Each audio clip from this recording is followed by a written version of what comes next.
உத்தரகாண்டில் மீட்பு பணிகள் நடந்து வந்தாலும் அங்கு சென்ற தமிழக பக்தர்கள் சிலர் குறித்த தகவல்கள் இதுவரை தெரிய வரவில்லை. அது பற்றி அங்குள்ள நமது செய்தியாளர் அசீஃபிடம் கேட்கலாம். அசீஃப், உத்தரகாண்டில் சிக்கியிருந்த தமிழக பக்தர்களில் இன்னும் எத்தனை பேர் மீட்கப்படவில்லை? அவர்களை பற்றி விவரங்கள் இருந்தால் நீங்க பதிவு செய்யலாம். ஷெமல், குறிப்பாக ஒரு 23 பக்தர்களை பொறுத்தவரை கோயம்புத்தூர் மற்றும் வேலூரை சேர்ந்தவர்கள். இவர்கள் கடந்த 10 தினங்களாக காலா, சிர்கா மற்றும் சோசா ஆகிய முகாம்களில் சிக்கி தவித்து வந்தனர். தற்போது அவர்கள் தார்ஷிலா என்று அழைக்கப்படக்கூடிய பாதுகாப்பான இடத்திற்கு தமிழக குடியினுடைய முயற்சியினால் கொண்டு வரப்பட்டுள்ளனர்.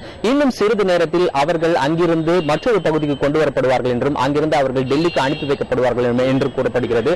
நாளை காலை அவர்கள் டெல்லி வந்து செய்வதற்கான வாய்ப்புகள் இருப்பதாகவும் கூறப்படுகிறது.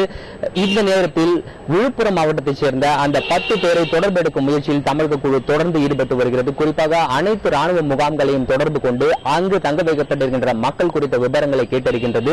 அந்த மக்களில் குறிப்பாக இந்த 10 பேர் இருக்கின்றார்களா என்பதை அறிய இந்த குழு தொடர்ச்சியான நடவடிக்கை எடுத்து வருகிறது. அந்த வகையில் அடுத்த சில தினங்களில் அந்த 10 பேர் தொடர்பு எடுக்கப்படுவதற்கான வாய்ப்பும் உள்ளது. அதன் பிறகு அவர்களும் மீட்கப்படலாம் என்று கூறப்படுகிறது. செமல், கண்டிப்பா அசீஃப், உத்தரகாண்டில் இருக்கக்கூடிய அந்த நிலவரங்கள் குறித்த உங்க தகவலுக்கு நன்றி.